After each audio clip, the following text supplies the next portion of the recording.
Isizo saba Kavula mo Anithaleni konke lizethu Wemaye wemodo Asafasa phela isizwe simnyama Iwasafa Isizo saba Kavula mo Anithaleni konke lizethu Wemaye ngiyakhala Asafasa phela isizwe simnyama Iwasafa Isizwe sabantu Alamula Anithaleni konke lizethu Wemaye wemodo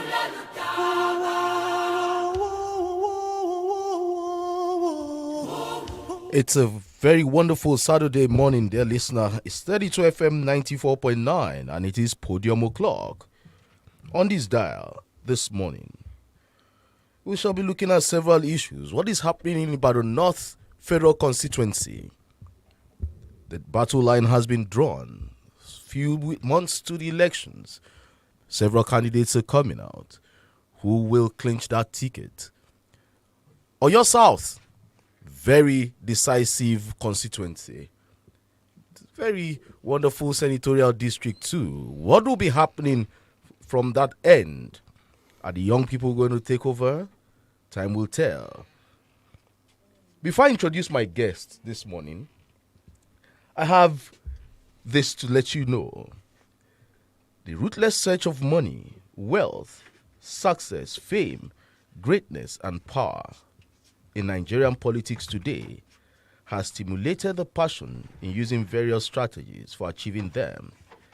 This has therefore ascended the dangerous stage where humans' spare parts, diabolical rivalry, spiritual poisoning, and political feud, voodooist cultures, and cultic magic have become the major ritualistic ways, and in this trend has endangered the life of many people, leaving them mad, dead, poor, deformed, and some as mobile, or better still, working corpses.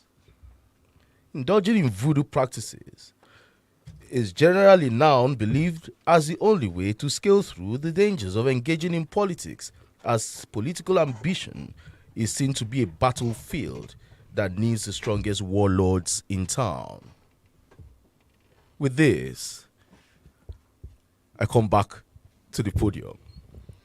I just gave you a brief on spiritualism in politics, especially in Nigeria. I have a guest in the studio, but before the guest again, Professor Remi Ayede, good morning. It's good to have you on the podium. Good morning. It's a pleasure to be here this morning as well, and good morning, listeners. Well, been a while we didn't see last week. Yeah. Well, it's good to see you again this week. We'll be expecting Barrister Yomi Ogunlola on the podium this morning. On the podium again, I have with me a candidate of the Labour Party. He wants to vie for a seat in Abuja. And that seat is under a constituency, Ibadan North Federal Constituency, in the Federal House of Reps. His name, Dr. Femi Dexter Akin Alamu. It's good to have you on the podium this morning. It's so awesome to be with you, Chike. Thank you for having us. And I say good morning to all our wonderful listeners in Ibadan here. I call you Dexter, or I call you Akin Alamu. Which one? Dexter is absolutely fine. I know there's this Akin Alamu in Oyo State politics. Uh-huh. And when I did a little research, I found out that he was your dad. He is. Or he is your dad. Yes. And he is a strong member of the PDP. Yeah. Yes, he is. He just recently actually crossed to PDP. He was state chairman of the AD. AD. Yes. Before he moved to the PDP. Certainly. And then you didn't go with him. This time, bloodline didn't matter. I have never played politics with my dad. It's So it's not an issue of not following him, because it wasn't like I left him because I was never with him politically. Yeah. You had your own ideology, he had his. Absolutely, and that's fine. We're liberty to follow our convictions on matters, and that's always been the way we operated our family. Why did you choose Labour Party? I chose Labour Party because it resonated with my ideologies. It resonated with the direction I believe Nigeria should be going at this time. That's just it, basically, summarily. Labour Party. The obedient movement. Absolutely. But they seem to be docile here in Oyo State. It is not docile here in Oyo State. It seemed to be. It is not. Sometimes it's not the loudest noise that makes the biggest impact. Of course, possibly because the Labour Party does not have the stolen money that the other parties have to be able to drive their agenda. That's a strong allegation. I said possibly, right? So I'm not. You use the word stolen. Yes, of course. I mean, it's not something that is new to our minds to know that the other parties certainly have stolen a lot of money from the Nigeria bag. Yes, they have stolen a lot of money. Have they not, Chike? Your father is part of that party, the PDP. My father is just a few months old within the PDP. But he's in the PDP. He is in the PDP. So are you today, saying yes. Possibly, let me use your words, possibly he joined the party who might have stolen money in Nigeria? Is that what you're saying? Chike, if I join the PDP today because it resonates with my ideology, it doesn't mean I have stolen the money that the PDP guys have stolen over the years. So I am not necessarily saying my dad has stolen or is not stolen, because it's not even the subject of discussion today. Of course. But I'm saying that it is not news to any Nigerians that the politicians, as we know them, have stolen a lot of money from the Nigerian bag.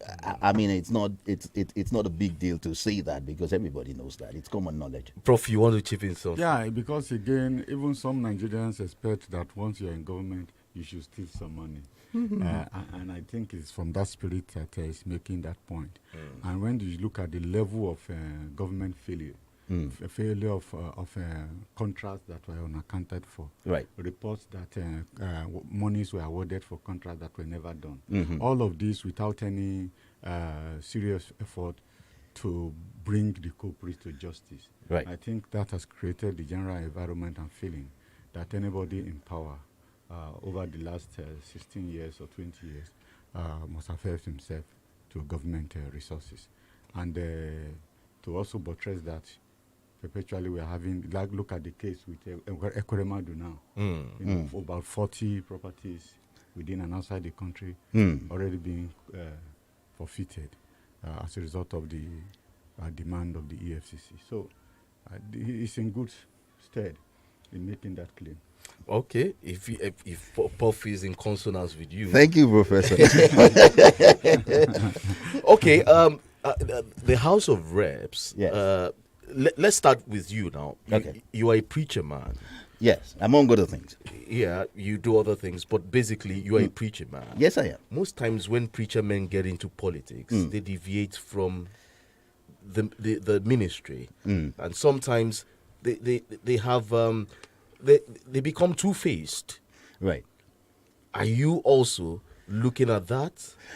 Many times it's bad news that sells, right? So who are case studies, okay, in saying what we're saying? Just because we can point to one or two people doesn't mean that is what always happens. I haven't said that. The fact that it happens to anybody doesn't mean it must happen to Femi Dexter Akinlamo. By the grace of God, I have precedents to my life. I mean, there are things that we have been through. I am certainly, and I can say that anywhere, and I think it's provable, and I think I've lived my life to prove that I am not looking for money. By the grace of God, God has been good to me. It is not what we will eat that we're looking for. I can say that Femi Dexter Akinlamo have preached the gospel. I have been a pastor since 1998, and that's about 25 years now that I have been preaching. I have not once collected a salary as a pastor. I am not one of those people. And you see, when people talk about pastors and they say, okay, pastors are like this, pastors are like that, I wish they know that just because they are fake doctors does not mean every doctor is a quack, right? They certainly have fake pastors who are in it for the money, but some of us are not. I pastor a church today. I'm not even a signatory to the account. I don't get involved with the money. I am not looking for money. I am not looking for popularity. I am simply looking to serve a nation that is in distress. I am in politics because I believe I have something to offer. I have done something with my life that I feel that the Nigerian system can benefit from. And that's the only reason I'm in politics. For me, it's service. And it's an opportunity to serve my nation, who I owe a whole lot, because this nation has helped me in certain ways. And I feel that if I have something to contribute to my nation, I should offer myself to be able to do it. That's the simple reason I'm in politics. Now, for you to want to contest under the Labour Party, you want to have a seat in the House of Reps under Ibadan North local federal constituency. Yes. The question now is, what are your plans? Right. Okay. What's on ground? What's your manifesto? Before we ask the question how. Okay.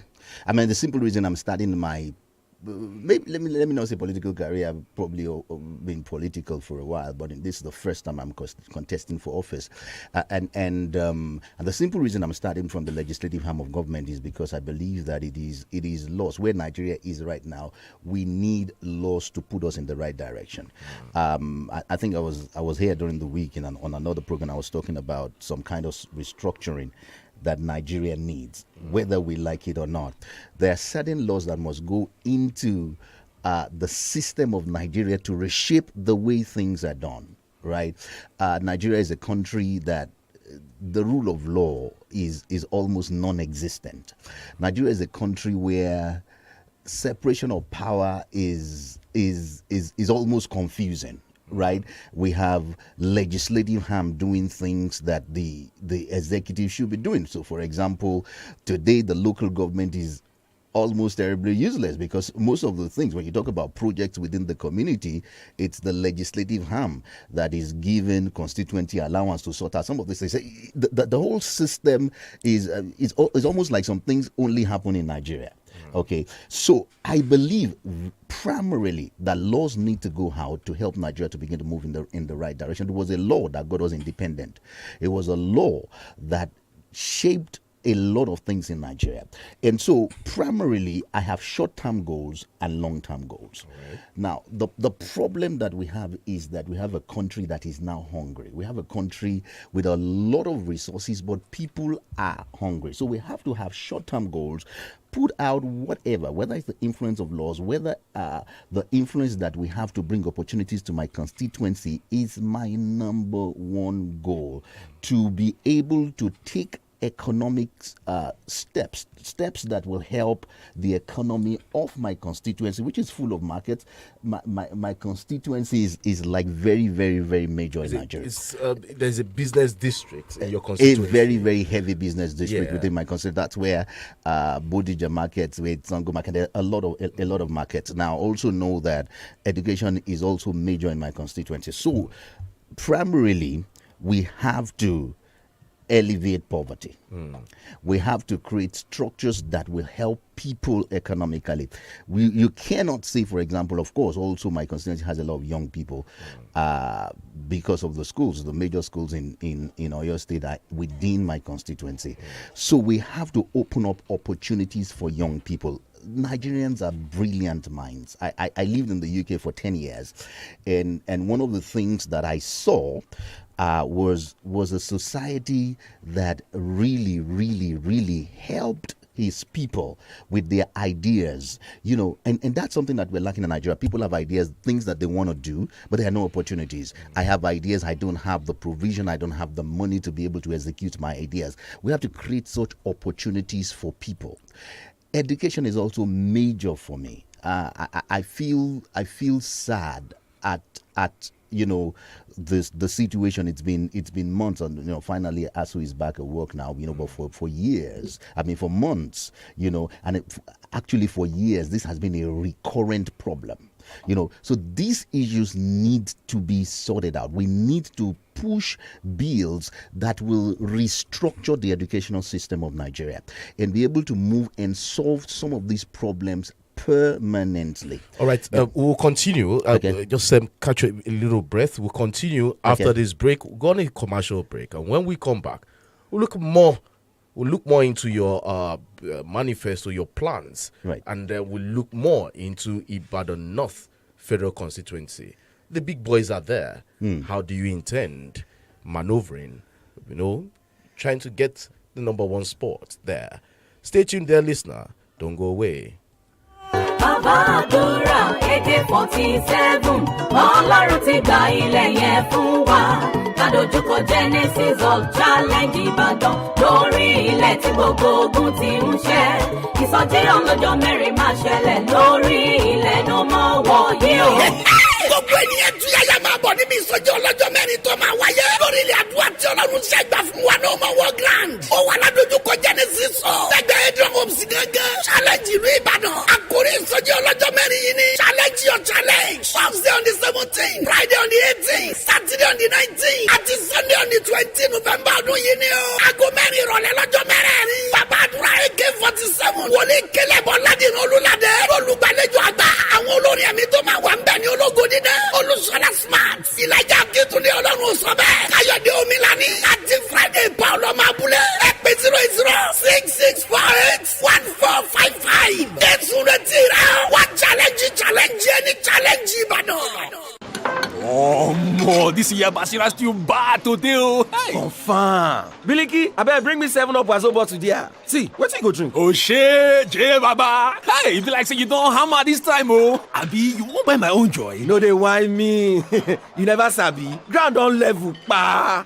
How you mean now? See, you fit enjoy your cold, refreshing bottle of 7 Up, Mirinda, or Pepsi 35cl for just 15 naira. Why you know yam me this one since now? I bet Biliki add one chilled Pepsi for there. Enjoy chilled refreshments with the Wazo bottles, 7 Up, Mirinda, and Pepsi 35cl glass at 50 naira only. Ground on level with the Wazo bottles. All now Wazo. bá a ṣe láwọn akọ́ṣẹ́mọṣẹ́ dókítà tíṣẹ́yé bẹ́ẹ̀ náà la láwọn àwòrán àṣà mẹkáníìkì GMF Auto Services Limited. bóyá ẹ̀ tí ìdébẹ̀ wò ní ọ̀jẹ̀ mọ̀ pọ́nmọ́nàmọ́pa àwọn erin lákàtàbù irinṣẹ́ ni ó diagnose mọ́tò yín kẹ́sẹ́ bí wọ́n ti máa fẹnu fapò sórí carburetor wait and get ni kò ní lọ kábọ̀ tí machine bá ti ń discover problem láàmú fix ẹ̀ lọ́wọ́ kan torí gbogbo original spare part ń bẹ́ẹ̀ lẹ̀ bíbà àwọn aláràlù àtàwọn aláràtúntà gan tó wá ń kó lọ́pọ̀ yanturu ṣẹ̀rí pé gbogbo ń tẹ́ fẹ́ lójú kan ló wà.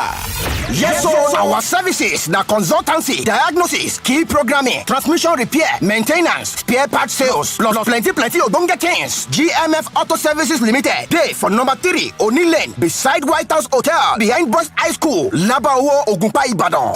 ẹ kọ́ pé wọ́n lórí aago náà kẹ́ ẹ mọ bó ṣe wà sí 08066348917 08066348917 tó o bá fẹ́ kẹ́mi ọkọ̀ rí ogun GMF ni ó yàn láàyò. Feliz Abidance, Feliz Abidance, Feliz Abidance, all of us felicidad. Daddy, it's not like that. Let me teach you. Watch this space.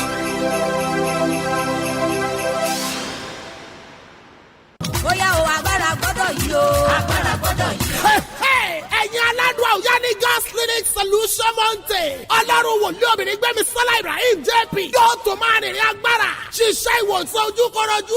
Gbogbo ọjọ́ Thursday ni power must change hand. Láago 9 òwúrọ̀. Monday tó bá gbẹ̀yìn oṣù. Ní ìṣòro I must make it. Gbogbo ọjọ́ kẹrin lóṣooṣù. Láago 9 òwúrọ̀. Ìpàdé alágbára a new thing with solution water. Ìwọ náà darapọ̀ mọ́ gbogbo ọmọ Ọlọ́run. The God's Clinic Solution Mountain. Ló wà nídìí ayùn rẹ̀ o. Bẹ́ẹ̀ ni iṣẹ́ agbára máa ń lọ nínú ìjọ CAC Covenant of Miracle Prayer Ministry. Eléyìí tó wà ní 18 and 31 Plaza. Ìdíọ̀yà Transformer Ìdíọ̀yà ń bàdàn. Àtẹ̀léyìí tó wà ní Bricklayer Association House. Tipa Garage Junction. Odò ọ̀nà Eléwé last bus stop ń bàdàn. Prophetess Gbẹ́mi Sọ́lá Ibrahim JP yóò máa sọ̀rọ̀ àṣẹ. Fúnrànlọ́wọ́ àdúrà 08033349578. Jésù oníṣẹ́ ìyanu retí rẹ̀. Ó fẹ́ ṣàwòtán gbogbo ogun. When the people became silent, the government became oppressive. It's time to lend your voice to politics. On 32 FM 94.9.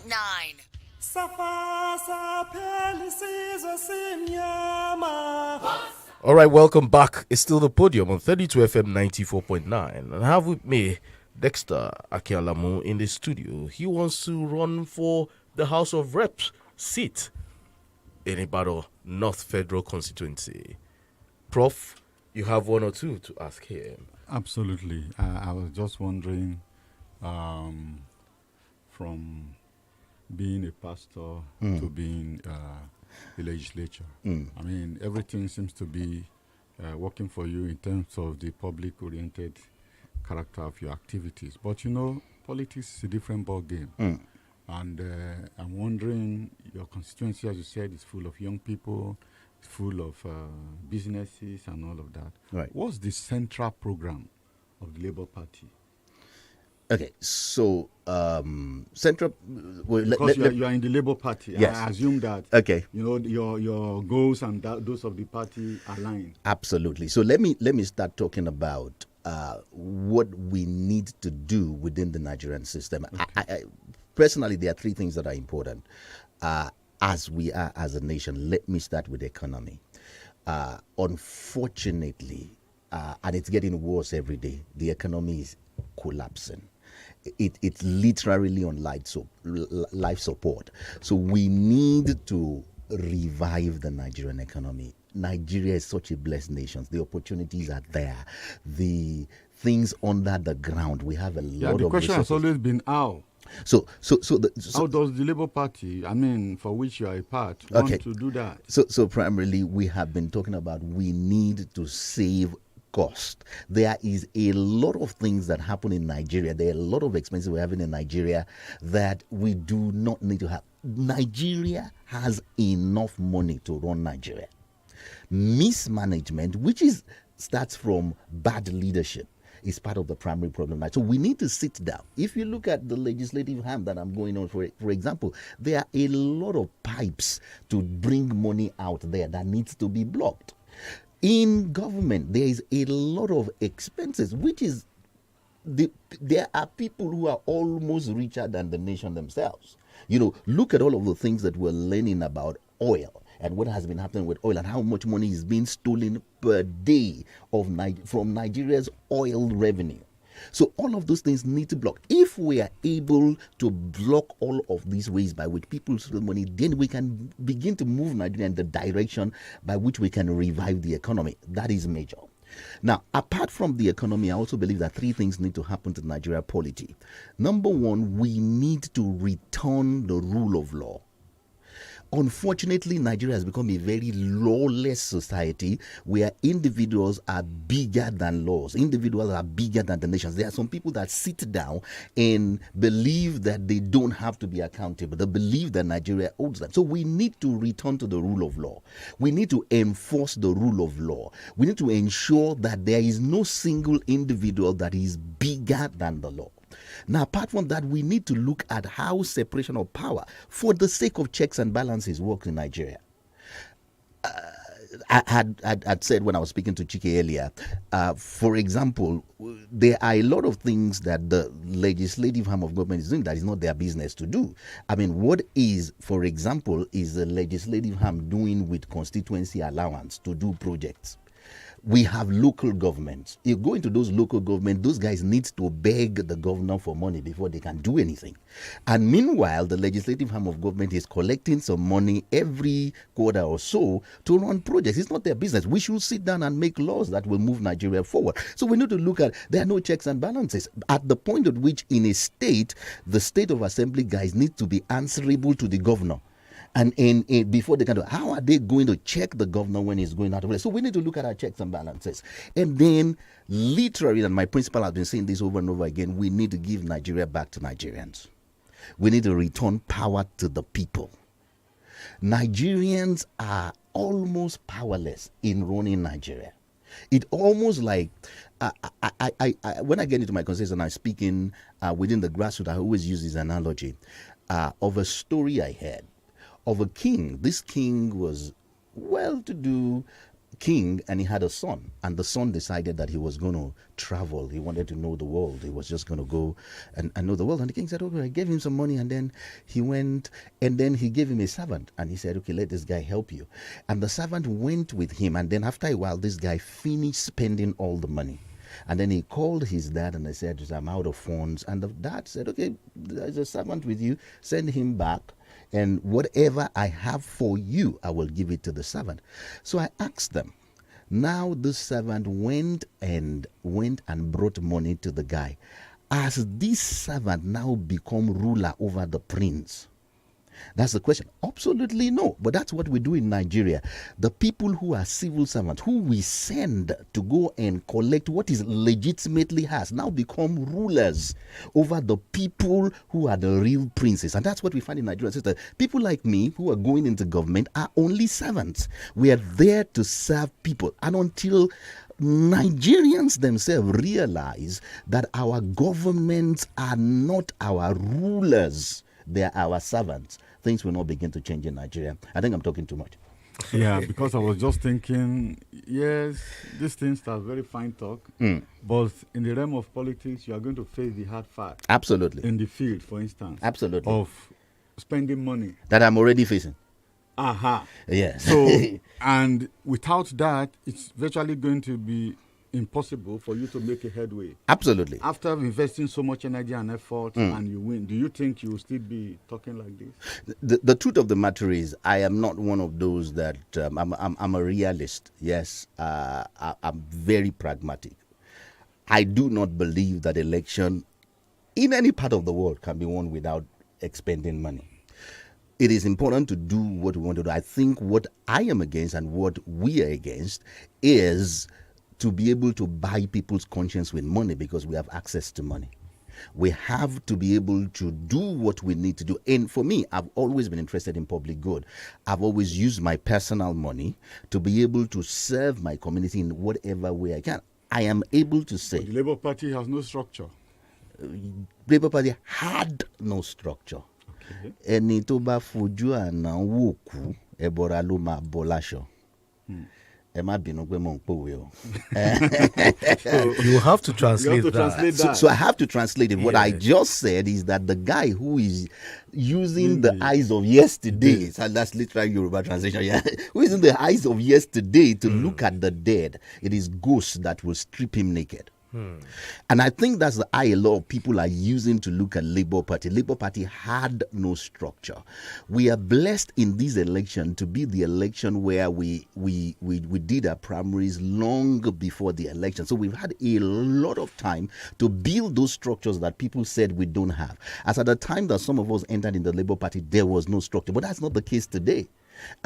In my own constituency, there are 12 wards. The 12 wards starts all the way from Bere to coming towards Adeoyo, all the way to back to NTA side, all the way to Agbowo, come back to Songo, Ijokodo, and then come back to Mokola Sabo. That's my constituency. All the 12 wards in my constituency have structures now, not just the ward level, down to the zones. We are building structures down to the polling units.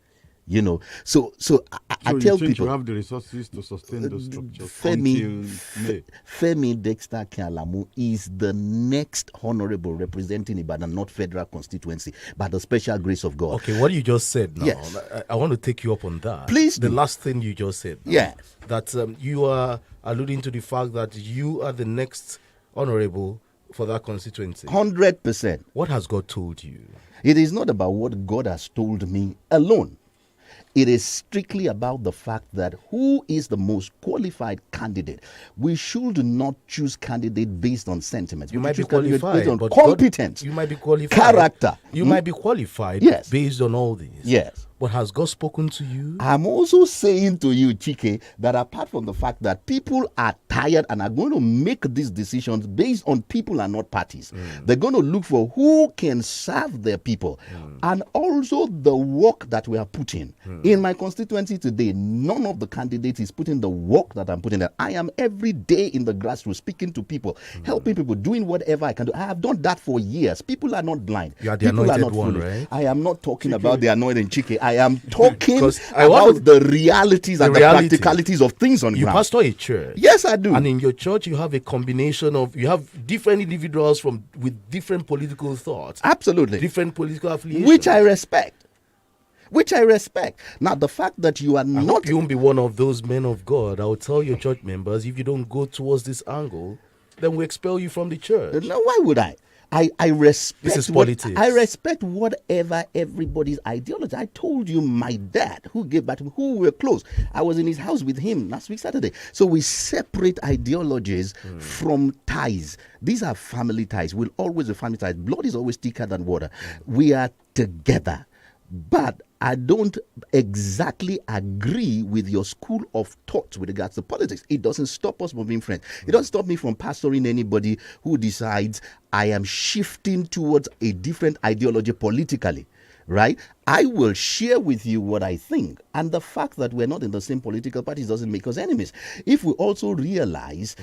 I mean, if the guys who are contesting with me want to have dinner, I'm happy to have dinner with anybody. I'm happy to gist. I'm happy to talk. We don't have to fight because we differ politically, right? So politics, we should understand it's not a fight. Let the best man win in Ibadan North. Some of your church members are listening yes, now. Yes, they are. And then some of them are waiting for you to tell them what God has said to you. What God has said to me is that every Nigerian should vote their conscience.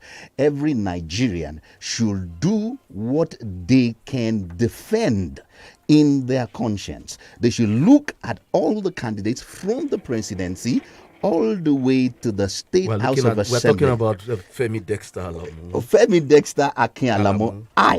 Femi Dexter Akin Alamo. I believe that I am the best candidate in Ibadan North Federal Constituency. And I would ask people, vote for Femi Dexter Akin Alamo, not because he said God has said anything to him, but based on what you find out about him, his manifestos, the things he has done within his community, the things he plans to do, his character, his competence, his commitment.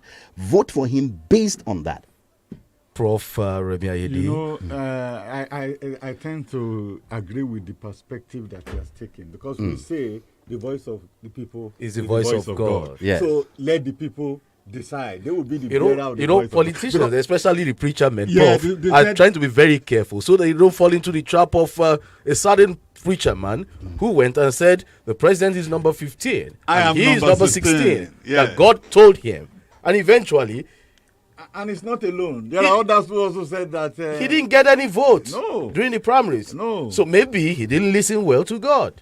No, I don't. Maybe the voice was from somewhere, because God cannot be wrong. Yeah, maybe he didn't. That's why I said maybe he didn't listen well. Barrister Yomi Ogunlola, it's good to have you on the podium this morning. Yes, good morning, Nigeria. Good morning, guest and Prof. Good morning. Good morning. And of course, welcome. CHIKE. It's nice to be with you guys. Prof, it's good to see. Okay, Barrister. Yeah, it's good to see you again this Saturday. I heard what our guest was saying, and I just want to ask, because he talked so much about his manifesto and so on and so forth. Right.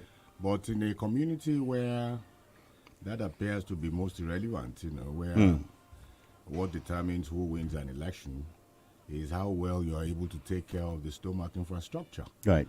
Are you also preparing for that? Okay, so I totally agree. I'd alluded to the fact earlier on that I don't think that elections can be done without money. I have always served my community. And so I'm prepared to do things that I believe will aid my constituency, irrespective of election. So I give an example. For years now, we have done what we call EDI with my own personal money. It's Entrepreneurship Development Initiative for Young People. Last year, when we did it live in Ibadan, we served about 4,500 people, young people that we taught skills absolutely free. And out of personal funds, we were able to financially support some people to get started. We did the same this year within Ibadan North. We did 1,400 of them. Now, I have given out palliatives. I have done whatever I can do with personal money, which we'll do. Not because we want to win elections, but because the truth is people are suffering. The truth is, poverty has been weaponized, and whatever God has given us grace to do. And so I tell them, in a case that they know me, what I have done within my constituency for years before I ever thought about elections. So my people know me. So if I say to them, see, I don't have the kind of money to spend like people who have stolen your money. But whatever I can do for you, because the poverty is real, the hunger is real.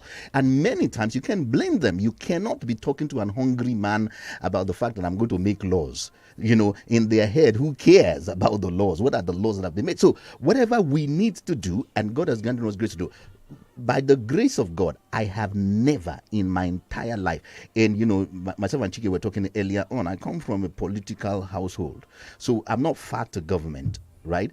But I have never in my life done any government contract, very intentionally.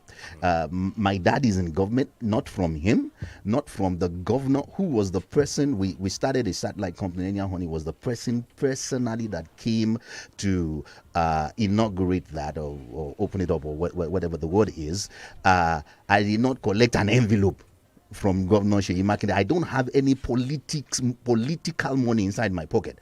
So any amount that I decide to spend is from my sweat. Okay, money that I worked hard for. So I may not be able to do things with the people who are weaponizing poverty so that anything that they do for stomach infrastructure, but we will do whatever we need to do within the community to support people. All right, I pen down this and let me just quickly ask you. Yes. Representing the people means you are their mouthpiece. Absolutely. And you protect their interests too. Absolutely. And one of the qualities necessary to do that effectively, right, is empathy. Yes. You need to feel their pains. You need to feel the pulse of the people. Absolutely. Are you empathetic? Absolutely. I told you, I am right inside my constituency on a daily basis now, right, going into the grassroots, listening to people, feeling exactly their pain. And that's what we have done. Empathy has driven me to do a whole lot of things over the years. Empathy is the reason that we were out giving out palliatives during the times when things are tough. Empathy is what has driven our Shop for Free program that we have done for years. Empathy to the young people who are finishing school, I have no jobs, is what birthed EDI. The ability to feel the pain of people, I mean, it's major for me. I can't even be a pastor if you don't feel the pain of people. But why is it that people who have had encounters with you business-wise in the past, they think otherwise? Anybody who is not able to manipulate people in the direction that they feel that they should go will always feel that one of the things that I've seen in Nigeria particularly is that right that people feel that they have over the people who they feel have money to spend. Entitlement mentality, as we call it. And so when people are not able to manipulate other people, they would feel like, okay, that person is insensitive, that person is not. The things that we have done speak for itself. If we are not empathetic, why would I do the things that I don't? I don't owe anybody, to be able to use anything. Like I said, anything I spend is from personal funds. And so if I do it, if it's not enough for other people because they feel that they are not beneficiaries. I'll give you a practical example. We just finished EDI. We finished EDI last year. When we did EDI, I had ~1 million naira to use to help to get people started. We gave 10 people 100,000 naira. When we're going to do it this year, people said, no, 10 people is low. Let's increase it, even if we reduce the amount. So we gave 50 people 20,000 naira. And there were 1,200 people who benefited. That means that if I gave 50 people, that means there were 1,150 people who did not benefit. You need to see some of the things that I read from those 1,150 people who did not get grants. All kinds of things. Oh, it was politicized. Oh, this is all politicians. I said, I'm explaining, this is my personal money. I don't owe you. It is the fact that I want to see your life better, but I cannot afford to give everybody. So don't turn me into a bad person, because if I had not given anything, I probably will be a better person. Just because you were not able to get does not mean I'm a bad person. Before I bring in Barrister Ogunlola, yes. Some years back, yes, you had issues with some people You were in the news. Let me put it. You were in the news. I was in the social media. Yeah, on social media. Yeah. Well, and at some point, you had issues with some of your ex-staff with the Dexterity Group. No, they were not even Dexterity Group staff. They were with another company, a totally different company. But under Dexterity Group? No, they weren't under Dexterity Group. Because some of the documents we saw then, because if you're going into politics, these things will come up. No. Any one of them, and I'm saying it on radio, any one of them should provide their employment letter that says the Dexterity Group. Some of the employment letters that flew around then had Dexterity. It was Dexterity TV. I would love to see that employment letter. I would love to see that employment, and I'm saying it on radio. Okay. Any one of them should come and sit down here with me with that employment letter. If we get the employment letter, can we put it on Facebook now? Live? Yes, absolutely. We can put it live on Facebook. Yes, absolutely. If you get, and I will come here back to this radio station to come and have this conversation again. If anyone can produce their employment letter that says the Dexterity. Because some of them, okay, so you don't own Dexterity TV, is that what you mean? I do own Dexterity TV. So it's under what company? Okay, absolutely. I am not going to go into the details of this conversation. I am saying to you that there was a company that I was involved with, and I've never denied that I was involvement within that company. I was involved with that company. The company owed salaries. I personally gave a personal guarantee to these people when they were let go that I will use my personal funds to sort it out because of my name and my involvement. I spoke with them amicably. And I started to use my personal funds to offset this money. Did you fulfill your pledge? Absolutely. I had not finished fulfilling it. Some people felt aggrieved that I was giving some people first. This is my personal money. I am not the one that employed you. Right? And I was using my personal phone, and they felt aggrieved that it was taking time. I was dealing with some people first, and they decided to speak that. And I did a press statement to state the fact, and the person in question did an apology, right? And took back his words that he said, because it was just a plain character assassination. I'm not the first person to be involved with a company that will owe money. It's because I treasure my name. I could have said, it's none of my business. And so because I'm a good person, that's what I'm saying. Because I'm a good person, I said I will use personal, which I did. It's on record, which I did. Then you come to social media and then you're going to call me out because you know that I treasure my name and you know that I have a name to protect. Because I followed that story then. Absolutely. I just thought of bringing it now so you put the record straight. Absolutely. It's all on social media. So it's not something that and I stated the fact. Because I have copies of the employment letter. You will not, if you have copies of the employment letter, you check the company that employed them. Right. You check the company that employed them. It's clear on the employment letter. All right. Yes. But before you close that, the company you're talking about, you are a major shareholder there. Yes, I am. And probably you felt if you didn't do what you do or what you did, the veil of incorporation may be lifted, and the owners of the company will be exposed. So in a way, you appear to have saved face.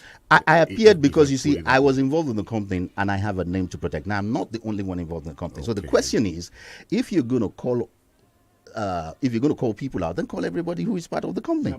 Right? And I'm not even the chief, I'm not the CEO. Yeah, right? But some people are more vulnerable than others. Right. I mean, some people don't care. They don't have anything at stake. Right. They are not going to contest for the House of Representatives, for instance. Yeah. So naturally, yes, if you are in a position of vulnerability, you have to protect yourself.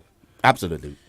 All right, we'll go on this break. When we come back, Barrister Yomi Ogunlola will be taking the floor after this break. Stay tuned, don't go away. Ọlọ́run wòlíì Sàmódù àlọ́ Adámímọ́gò máa rìnrìn agbára bóyá ká lọ gbàre wá. Ìsọjí ọjọ́ mẹ́sàn-án pẹ̀lú dedication Adámímọ́gò Jesus City ló máa bẹ̀rẹ̀. Adámímọ́gò Global Convention ọjọ́ ayọ̀ ti 2022. Àkòrí tí Ọlọ́run fún wòlíì rẹ̀. Prọfẹ̀sà Olúwaná Adámímọ́gò ìtúsílẹ̀ pátápátá. Látọjọ́ Friday 25th November di Sunday 4 December ní o. Iṣẹ́ agbára ọlọ́kọ̀ ìjọ̀kan máa ṣe pẹ̀lú ìpè Ọlọ́run lórí àwọn ìránṣẹ́. Àwọn olórí ẹ̀mí bíi sí aláwìyé àlùkò. Bùkọ́lá Akí Adéṣẹ́wọlé Jésù. Esther Ìgbẹ́kẹ̀lé. Ìlàjà Kétódì Ọlọ́run Sọ́bẹ̀. Adéyínká Aláṣeyọrí. Pásítọ̀ S. Ọládélé CAC President èèyàn. àǹfààní ìwọ́nàwọ́ counseling tó máa wà o. ní Jesus City tí Adámímógó tó wà ní Ìbẹ̀jú Lẹ́kì Ẹ̀pẹ́ expressway Ìlàmìjà village beside Aláró City Lega. ẹ̀rí ọjọ́ ayọ̀ àjọ máa sọ ni. orí mi jẹ́ kí lówó. owó àpèkánukò ọrọ̀ ajé orílẹ̀-èdè owó.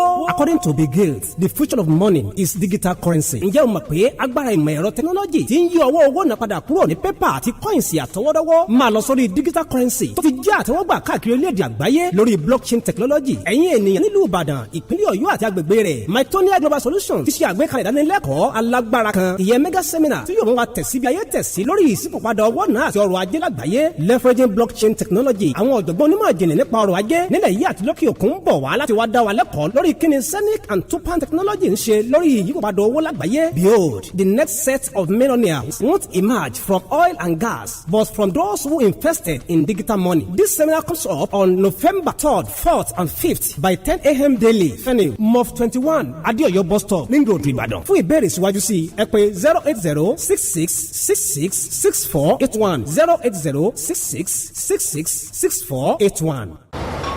ẹ̀gbọ́n ìjàre ìmọ̀lẹ́ yẹn lọ ìjàre àti pọ̀npọ̀ kéré kalẹ̀ ọ̀dẹ̀ ní gbọ́ àfẹ́dẹ́ lọ́ọ̀mì ó dàgẹ́ gbogbo rẹ̀ ló pé pérépéré. tí olúwa nílẹ̀ àti ẹ̀kú rẹ̀. ayé àti àwọn tó mọ̀ tán rẹ̀. ẹlẹ́wọ̀n gbà. kò lè má rí bẹ́ẹ̀ onírúurú talẹ̀talẹ̀ ló ń bẹ nílẹ̀ yìí ṣùgbọ́n àrà ọ̀tọ̀ ni Danabits Homes and Properties torí wọ́n fi ni lọ́kàn balẹ̀ àwọn tó ti bá wọn dòwò pọ̀ tẹ́lẹ̀ rí ni wọ́n ti lè sọ àǹfààní tó ń bẹ lọ́dọ̀ wọn àwọn ni wọ́n ń ta ilẹ̀ Victory Estate phase 1 àti phase 2 alábàtà mọ́níyà tí ò kọjá ìṣẹ́jú mẹ́ta sí railway terminal ìfà ńlá tó ni Treasure Estate tó wà ní Ìdó-Lẹ́bàá University wọ́n ń gbèrò ẹ̀ Favour Estate náà wà ní Mòwe tí ò sì kọjá agbára má sọ ọmọ ní ti Joyce Cotton Gardens tó wà níwájú Bethel American International School Ìrókò lójú ọ̀nà Ìbàdàn sílùú Ọ̀yọ́ 550,000 naira péré ni àti bẹ̀rẹ̀ iṣẹ́ lórí àwọn ilẹ̀ yìí ìrọ̀rùn ló bá dé torí owó wọn kò gara bọ́rọ̀ èèyàn bá wá ní jásí irú ti bàbá Ìjẹ̀ṣà eré tètè lọ sí ọ́fíìsì wọn ní Prime Time Plaza ọba Alẹ́ṣinlọ́yẹ́ phase 2 lẹ́bàá Bidin petrol station lálẹ́ṣinlọ́yẹ́ Ìbàdàn sanwó kó gbalẹ̀ lójú ọgán ọ̀fẹ́ sì ní corner piece lọ́dọ̀ wọn àyè san díẹ̀díẹ̀ tún wà níbẹ̀ pẹ̀lú àlàyé ẹ ṣáà ti pè wọ́n sórí 09047797352 tàbí 08188418137 Danabits Homes and Properties àwọn ni wọ́n sọ ilé kíkọ́ dìrọ̀rùn fọmọ aráyé. egbògi kan ti délẹ̀ yìí egbògi àtẹ̀jẹ̀ ṣe ni ó dára fẹ̀jẹ̀ gidi gan. Veneto cleanser ló ń jẹ́ o.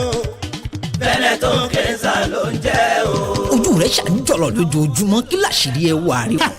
Veneto cleanser ni. jámi sí ọ̀rẹ́. Veneto cleanser egbògi àtẹ̀jẹ̀ṣe tí bádọ̀tí ara wọ̀ yá ìjà rẹ̀ wọ́n mọ́lẹ̀ ṣe wọ́n yẹbẹyẹbẹ. inú tó ń kú tó ń dàrú gbòdògbòdò kò bára rẹ̀ èrí inú ẹ̀jẹ̀. amọ̀nà ti dé o. Veneto cleanser egbògi àtẹ̀jẹ̀ṣe tí a fi ewé àti egbò ṣe ní ọ̀nà tìgbàlódé NAFDAC fòǹtẹ̀lù MA1 Nigeria Limited ni wọ́n gbé Veneto cleanser jáde a wà ní nọ́mbà 17 ọba akínyẹlé off Adeogun street Aláàfin avenue Olúyọ̀lé estate Ring Road Ìbàdàn telephone 08034051533 fún títà àti rírà ìwọ náà darapọ̀ mọ́ wa Veneton cleanser àmọ̀tẹ́kùn egbòogi tí ń ya gbogbo kòkòrò inú ẹ̀jẹ̀ wẹ́lẹ́wẹ́lẹ́. Jingle bell, jingle bell, mosquito wọlé. I was time to venture. Dádì báyẹn kọ́ ẹ jẹ́ kí nǹkan yín bá ṣe ń kọ́. ẹ kú ojú lọ́nà.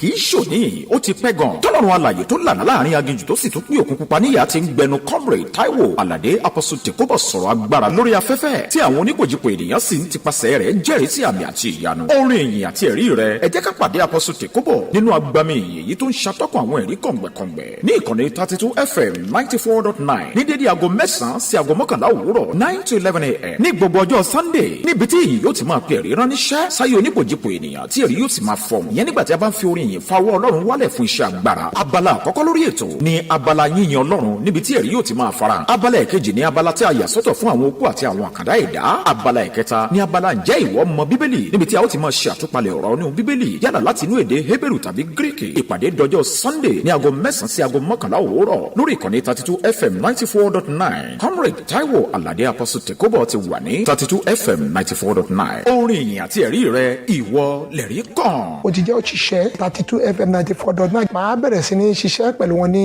ọjọ́ kẹrin ìyẹn oṣù kejìlá tí a wà yẹ bá mi pàdé Tọ́ládé yìí náà ní Apostle Tèkóbọ̀ ni mò ń jẹ́ mo dúpẹ́ o.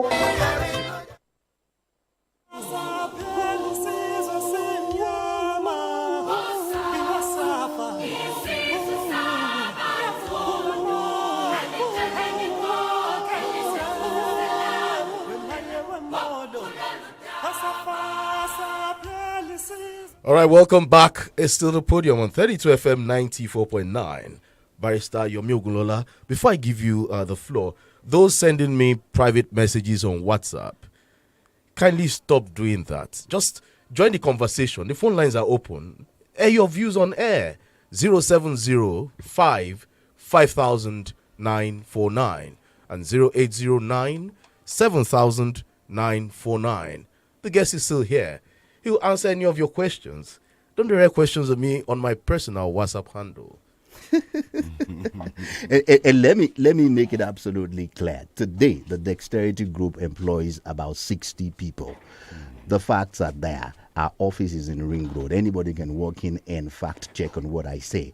We don't owe anybody any salary. I have two of my staff inside the studio. Okay, one of my staff inside the studio. The second person was working at that company that they were talking about. The second person inside the studio, he is my campaign manager today. So the people that are, if their works are indeed clean, let them call into the studio and accuse me of what they're saying to my face. And like I said, I'm happy to be back inside the same studio with any of them that has the facts of what they claim.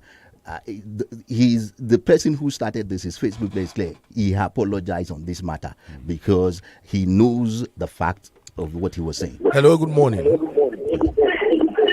Hello, good morning. Kindly turn down the volume on your radio. Okay, you have to call back 0705 500949 and 0809 700949. When you call, kindly turn down the volume on your radio. Barrister, you have the floor. Yes, thank you. Let me honor you with honorable. I'll take it as prophecy. Now you are flying under the banner of the Labour Party. Yes. But quite a number of people have been complaining, that Labour Party is most active on social media. Right. And that they have not the requisite structures, right? For the kind of elections we conduct in Nigeria. What's your reaction to? Like I said earlier, that was true, right? As at the time that people like us entered into Labour Party, there was no structure, but that is not the case today. We have been working to build those structures. Structures are people. God has blessed Labour Party with the numbers of people, so it is now our responsibility to turn those numbers into viable structures. Hello, good morning.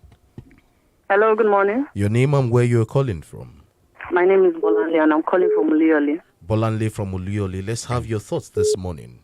Okay, I want to speak to your guest on the show today. Go ahead. Because I hear him making some statements that honestly really are very untrue.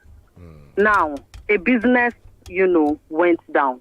I mean, we are all human and we totally understand that businesses grow and businesses also have bad times. I was also an employee of this business. Let me just put the name out. Initially, it was the Empowerment Group. We were employed by Empowerment Group, which is a church, a TV station, and co. And then in the middle of that employment, we were sort of re-employed by the Dexterity Group. I'm just not at home. I have the papers with me. And, we were re-employed by Dexterity Group. We knew that the business wasn't doing well. It was a very tough time for the employers. And I left before the business folded up anyway. And I was being owed some money, which I did not put my mind to because I understood that the business was not doing well. And I got a message on December 7 at night from Mr. Dexter apologizing and saying he would do his best, to clear the bill, to clear the money owed bit by bit, that he's starting a new business. And which is all fine because I didn't put my mind to that money, initially. But when you send that message, then I expect something. But then all of a sudden, we didn't get any feedback from him again. Sent text messages, tried to call, they'll tell us to call back. Whoever picks the phone will tell us to call back. And I hear this same person talking about the fact that some people, people in government are behaving as if they are above the law. So isn't he also behaving like someone who is above the law? Exactly what was untrue in what I said this morning. Exactly what are you saying is untrue? You said you started paying some people. Well, I haven't received mine. I know lots of people who haven't received theirs. Why don't you go out there and tell them? Tell them also that we were re-employed by the Dexterity Group. You weren't employed by the Dexterity Group. That's what I said, and you alluded to that fact. Unfortunately, I'm not at home. So I have said, I am prepared. If you claim that my words are otherwise, I'm prepared to sit down with you in this studio. So why don't you come to the papers in this studio and let's sit in front of the public? You will go back home. I will be sending the papers to 32 FM. Okay, that's fine. I will send the employment papers to 32 FM. That was already very, very stated, very, very clear. And I put my name on the line to say that you were not employed by the Dexterity Group. And if you have the papers, send it to them, and I will come here to defend it. No problem. All right. Thank you. All right. Thank you for calling. All right. 0705 5949 0809 7000 Barrister, okay, you were trying to answer Barrister's question. Okay, so remind me of what I'm saying. Yes, it was about the structures. Okay, so as at today, that's not the story. The structures have been built now. I made an example of my own constituency. The 12-word structures are standing. We have built structures down to the zones under the words.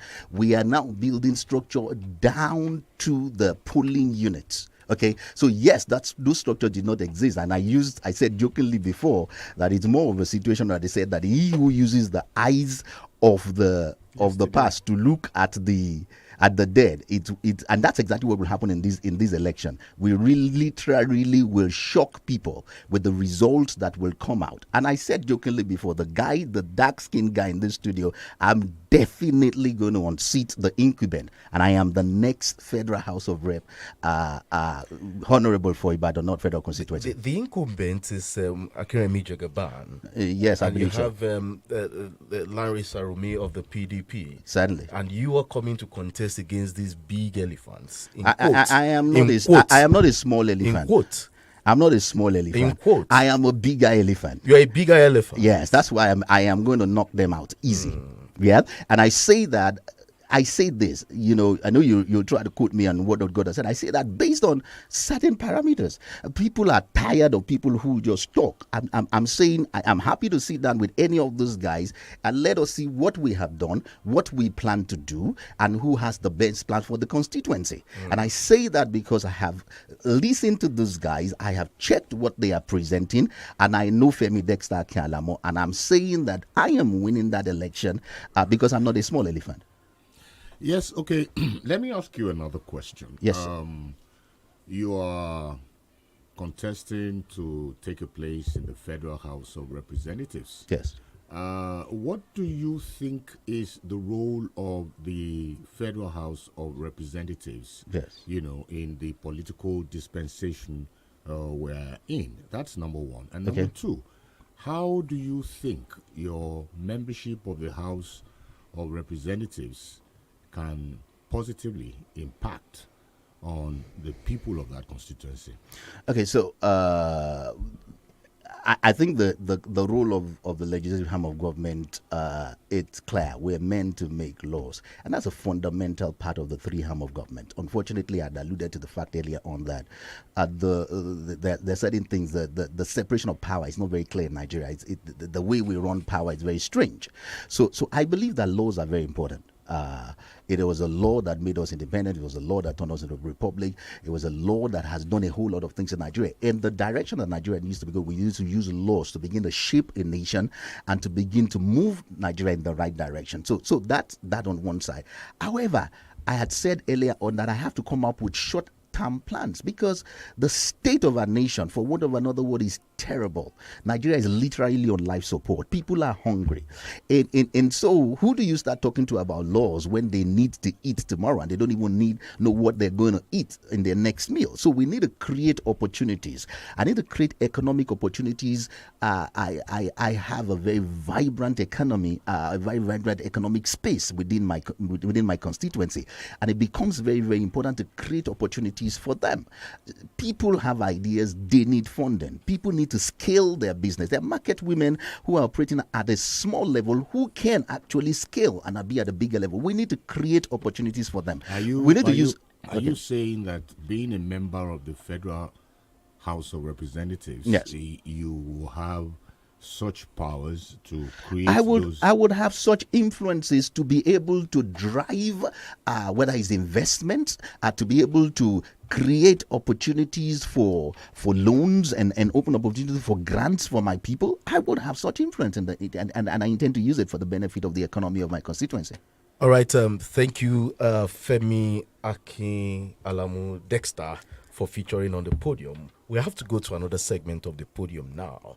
Thank you for featuring. I hope we'll be able to get you again. Absolutely. Especially when we get information from these guys. Absolutely. I am always available. Because it's always good for politicians to complain. I hold myself accountable. Yeah. Accountability is key for governance. Okay. And this is Femi Dexter Kialamo. I have a name to protect and I hold myself accountable anytime. As a matter of fact, I think what the Honorable, said on radio was actually not disputed by the caller, Yeah. And more so that she came out and admitted, that there indeed was trouble. Yeah. And basically what she's asking for is for her own. Let me just admonish the Honorable. Your word is your bond. Yes. And if you have told them that such monies will be paid, I think it would be best, you see to it that everybody who is due something actually gets something. But all that you have said, I don't think the caller disputed it. And I credit you for that. Thank you so much, sir. All right. I hope we'll have you some other time very, very soon. Absolutely. And then we get to trash out more issues on radio. Absolutely. Thank you so much, Chike, for having us. And thank you, Prof. Thank you, Barrister. It's been a pleasure to be here. You're welcome. It's still the podium. We'll go on a break. And when we come back, we'll be discussing with someone else on this, on the other segment of the podium. And who is that person? None other than somebody, a female contestant, a female candidate in the House of for the Senate or your South. The Senate or your South. Or your South is a very, very interesting district, especially in Oyo State. You win Oyo South, you might probably win the gubernatorial ticket in Oyo State. Reverend Dr. Adenike Victor Tade will be joining us on the podium after this break. Don't go away. Stay tuned.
All right, welcome back to the podium this morning.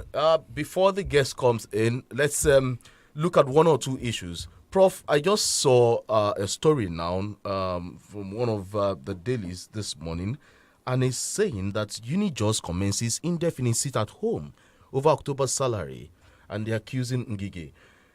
ASU, how far so far?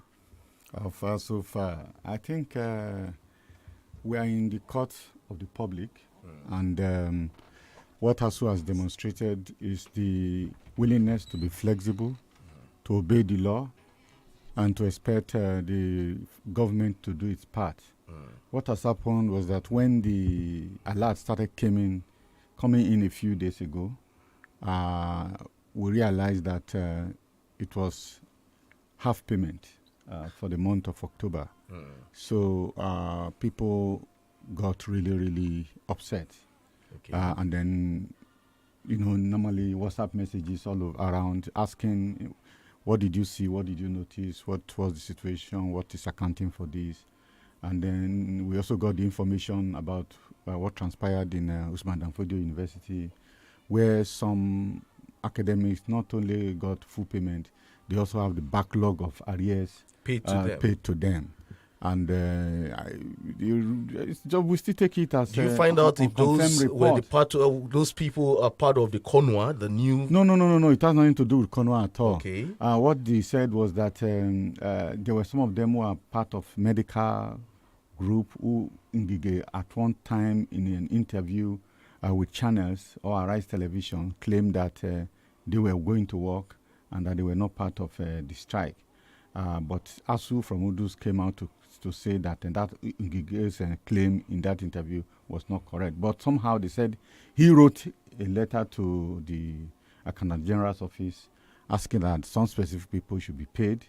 And he also wrote to say that ASU should not be paid a full month's salary. Members of the academic staff should not be paid full month's salary. So that's the situation on the ground. We have not had official reaction from ASU telling us what the state of affairs is. What they have tried to do is to appeal to us to be calm and to wait for future directive. Okay, quickly, let me ask Prof. What are the implications of this whole issue? I think it's becoming very clear that those who are representing the federal government in this dispute do not care about the educational system. They do not care about Nigerians. They do not think that gentleman agreement should be respected. Sometimes it's very difficult for you to understand the basis of this issue, because I remember Jega saying that Ngige is taking this thing as if it's a personal quarrel. And I also remember a few days ago the minister was interviewed and he said he failed even though he was alone. So there's all these contradictory things going around, and it seems that those who are in the position of government, they are like round pegs in square holes. So because of that, they say when you enter into office by accident, if you are not well prepared, you find yourself creating more accidents, as the time goes on. So that's the kind of interpretation that I'm able to give it for now. Yeah, you're looking at the interpretation, but what do you think might just be the end result if it lingers? I'm a very optimistic person. I always hope for the best. The worst case scenario is that we'll return back, to the trenches. But the other case, which is what I place my hope on, is really that it is not these same people who have actually intervened. It's Femi Gbajabiamila, the Speaker of the House of Representatives, who brokered some kind of peace. And I hope that he will not go to sleep. He will come back again to intervene so that there can be some mutual understanding. So that's what, because I sometimes you can't come to terms with the fact that this is our country. We want the best for it. It seems that some people really don't care, and you can't understand why they should not care. For instance, I mean, what will be the interest of Ngige, for instance, that universities again should return to crisis, should be closed down or shut down? You understand? So I that's why when I look at it carefully, I'm optimistic that reason will prevail, and that we are not likely to return back to crisis, because the costs are so huge. My wife was talking to me this morning saying, do these people even understand the risk involved in asking students to go to school, and then within a few weeks they are being asked to go back again home? The activities that they have managed to settle down to, why the strike was prolonged, they have to disrupt all of that in order to return. So it's a huge mess that is before us, and I think we should apprehend it before it really, really occurs. So I don't look forward to a situation where we'll go back to the trenches. I'm actually hoping that reason will prevail, and that ASU NEC. I think they are meeting. We were able to find somebody. I mean, latching on the window of opportunity created by Femi Gbajabiamila to begin to, reduce the tension and return the university system to some stability. And if you like, there's actually a conference already slated for, I think, 21, 22 of November by the House of Representatives on how to address some of these issues. It's been advertised, and university people, concerned Nigerians have been asked to prepare for that conference, to prepare position papers on how to address the crisis in the educational sector. So, which means they didn't just stop at that intervening or mediating in the crisis. They're actually really concerned about how to chart a path forward, out of this quagmire. So on that basis, I am a bit optimistic that something reasonable would be done. Barrister, do you have a different notion to that? What do you think will be the end result? Well, you see, let me start this way. If what we are hearing is anything to go by, I think the best way to describe government's action is simple. It is oxymoronic. It is pointedly foolish, because I think I will see it as being grotesque also. Now, the federal government went to court, and the court in its wisdom said, okay, you guys go back home, go back to classes, and we will handle the situation from this point.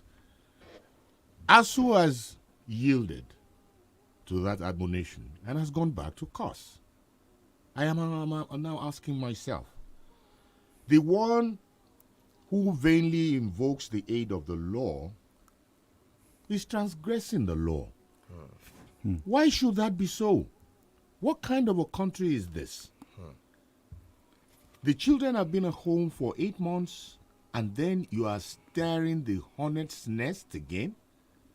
It is most unfortunate. I have said elsewhere that, yes, you know that we also took a position, against ASU on some issues. Yeah. But it is not that we do not, realize the problems at hand. I have said elsewhere that in the case of ASU, equals are being treated unequally. I brought the example of the judges. I call them lecturers in a sense. But can you compare the salary of a full professor in the university with that of a Supreme Court justice? And I said there should be harmonization of salaries in Nigeria. What should make the difference in their salaries should be the risk factor, like Prof would always say. For instance, somebody who is a medical doctor, you know what he goes through and all that and all that. A judge, we know what he goes through and all that and all that. We know for a prof, and other lecturers, that is all about research. These should be the differences, which will be in the form of allowances. But there should be harmonization of salaries. If you are a director in the Ministry of Justice, you should be earning the same thing as a director in the National Petroleum Corporation or whatever they call themselves. But the disparity that we are having is part of the problem why you have this kind of agitations all over the place.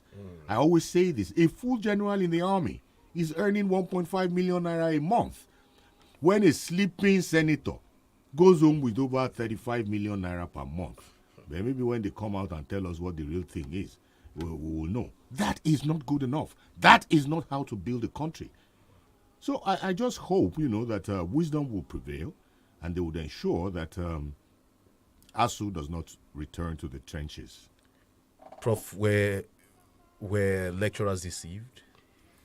Well, I don't, because again, those responsible for taking the decision are quite apart from those. Because we're not looking at the decision now. We're looking at what the court says. Go back to the classes. Yeah, but but the courts they are supposedly independent of the executive. So I mean, the court decision is there. I mean, the case is still pending before the court. So that's a different process completely from the process of payment of salaries and why force people to go back to work and renege on your own?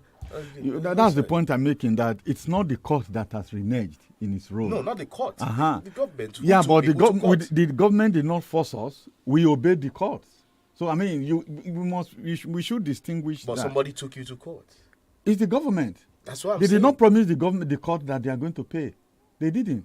They promised you. They promised us. They did not promise us. I would rather say that there was some negotiation. It was so that you see you understand. So you must recognize the fact there is a court process, which will end in a court decision. Yes. Then there's a negotiation process, which failed, which provoked the court case in the first place. Then there's another mediation process, which is spearheaded by Gbajabiamila.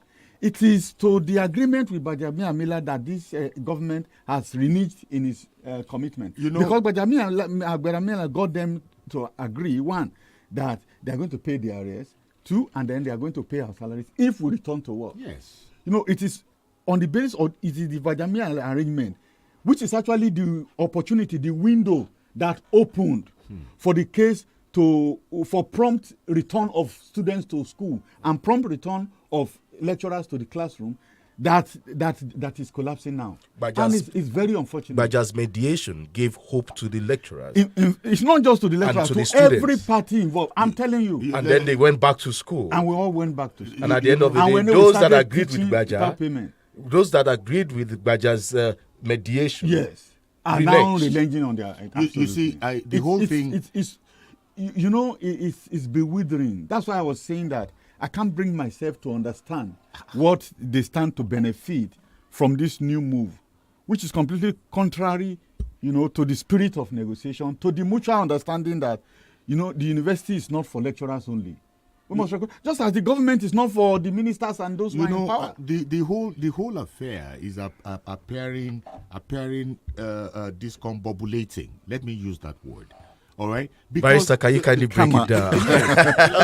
Because when you say it's discombobulating, yes, it is confusing. Yeah, there appears to be confusion everywhere. Yeah. Don't forget that the court itself admonished the parties that rather than a court judgment, it would be best that the matter be resolved out of court.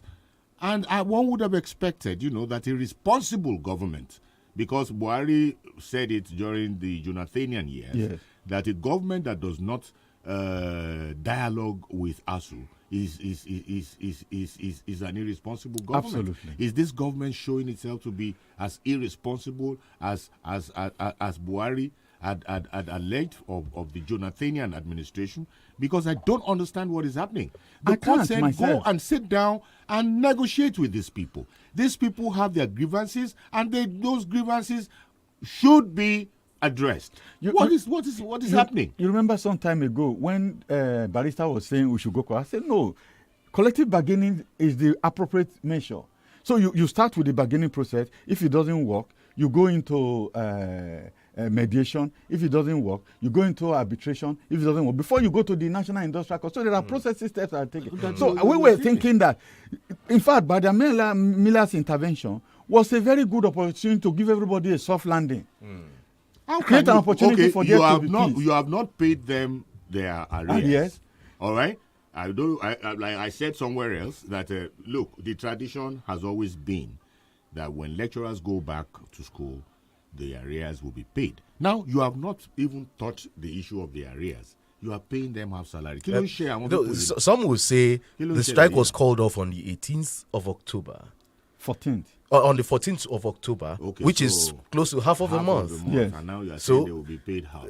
Probably that's what the government is saying. So it's just hubristic in nature. I have told you before about these people.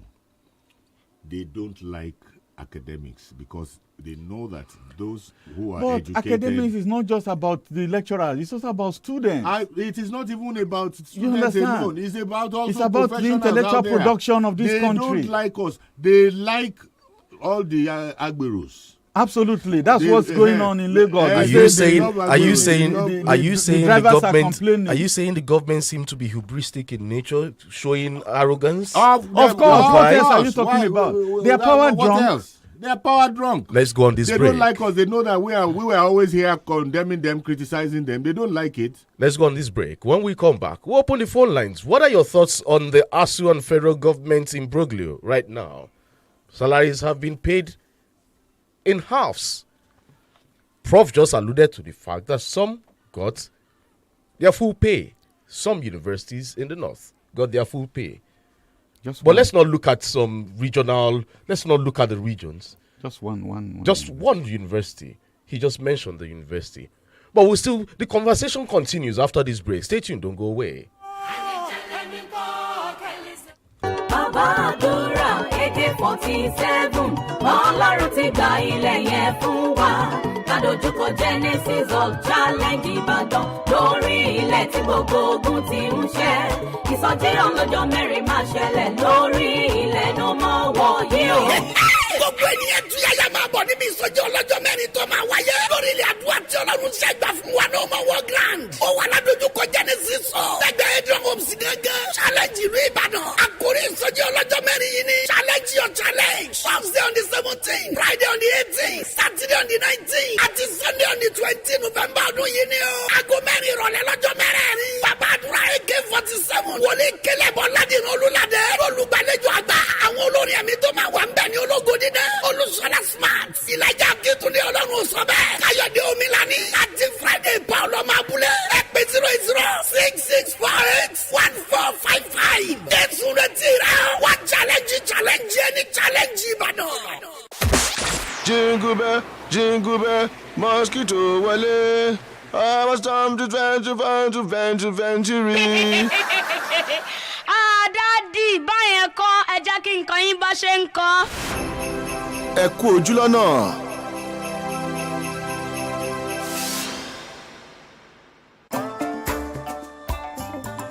Nǹkan kọ̀kọ̀ má ṣe é lo oògùn mámọ̀ ọ̀rọ̀ àṣírí gbogbo ní ó dèrò gbangba gbogbo mọ́jà gbọ́ tí tàbùkù ẹni bó bá ta sétí kejì kẹta ló yẹ kẹ́dà ó jìnnà sí kí wàá ló ń tẹ̀yìn ṣe pamọ́ tẹ́nìkan ò mọ̀ àmọ́ tọkàn yín ò fúyẹ́ torí pé ẹ ò tí ì sọ jáde ètò nǹkan kọ̀kọ̀ ní kẹ́ ẹ darapọ̀ mọ́ gbogbo nǹkan kọ̀kọ̀ tó ti dàrú mọ́ra ìsọnù ẹ̀kú fún yín lọ́jọ́ tó pẹ́ orí nǹkan kọ̀kọ̀ lẹ́ọ̀tútù lẹ̀ fáráyé tí wọ́n kọ́gbọ́n tára àtẹ̀mí tiyín náà ó sì kọfẹ́ aago 10 alẹ́ sátidé lẹ́tọ̀ pẹ̀lú Láyàn Àṣàmú ọmọ Akínbọ́lá ní ìkànnì ìfẹ́yìn ẹ̀ 32 FM 94.9 bẹ́ẹ̀ bá ṣe ń pè wọlé láì dákọ yín lára yóò sì mọ kọ́gbọ́n lára nǹkan kọ̀kọ̀ tẹ́ ẹ bá tú síta alẹ́ sátidé ọ̀sẹ̀ yìí láago 10 ààbọ̀ nǹkan kọ̀kọ̀ kò ṣeé má gbọ́ ètò. ẹ ṣe lógo jọ. ṣe lógo. ta ló mọlúwa ọ̀gá mà tún ti pawọ̀dà gẹ́gẹ́ bí aláṣọ àrà o ta ló mọlúwa ètò kan àrà ọ̀tọ̀ tẹ́ ẹ máa ń jẹ̀gbádùn níkànnì adẹ́rìn-pòṣónú 32 FM 94.9 ní gbogbo ọjọ́ àìkú Sunday láago 2:30 sí aago 3:00 ọ̀sán tẹ́lẹ̀ ó ti pa àkókò dà ní sáà yìí sí aago 11 àárọ̀ di aago 12 ọ̀sán àkókò ló yí padà o gbogbo tẹ́ ẹ máa ń jẹ̀gbádùn lórí ètò ta ló mọlúwa ò yí padà Tèmítọ́pẹ́ ọmọ Fálànú yín onígègé àrà ọmọ ìyá àdúrà yóò máa wà lórí ètò láti tún máa kí oríkì Olódùmarè lọ́lọ́kan òjọ̀kan gẹ́gẹ́ bí ìṣe rẹ̀ bẹ́ẹ̀ lẹ́yìn tẹ́ mọlúwa náà máa darapọ̀ mọ́ wa láti kí oríkì Olúwa tẹ́ ó sì tún láǹfààní láti jẹ ẹ̀bùn tẹ́ ẹ bá ti ń dáhùn ìbéèrè láti inú Bíbélì mímọ́ láago 11 òwúrọ̀ sí aago 12 ọ̀sán ní gbogbo ọjọ́ àìkú Sunday ni o lẹ́hùn máa pàdé olólùfẹ́ yín Tèmítọ́pẹ́ ọmọ Fálànú lórí ètò ta ló mọlúwa fún ìkéde àti ìpolówó ẹ kàn sí ẹ̀ka ìpolówó ọjà ní 32 FM tàbí kẹ́ ẹ pè Tọ́pẹ́ Fálànú sórí 070-5140-4540 070-5140-4540 ta ló mọlúwa tọ̀sẹ̀ yìí á tún lárinrin o ẹ ò gbọ́dọ̀ mísì ẹ̀. 32 FM 94.9.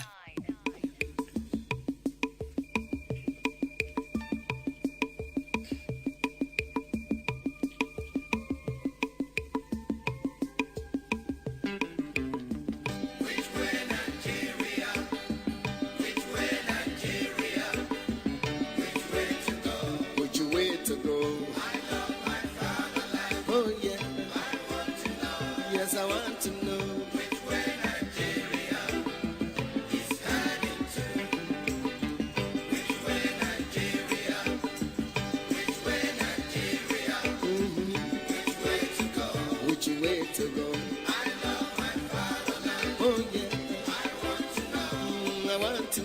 Sonny Okosu's song. This song was released in 1984. If you listen to the lyrics of this song, you'll still find out that it's still relevant today in 2022. You keep asking, which way Nigeria?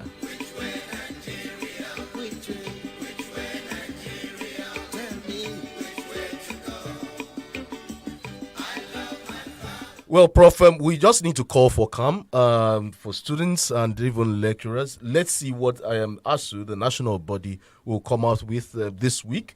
Whatever it is, I know things will be fixed. It's election time. It's the election period. Some of these big wigs want to capitalize on this to ending these issues and use them for campaigns, right? Well, we hope so, because there are also feelers that it's also in the favor of some group not to resolve the matter so that others can lule. It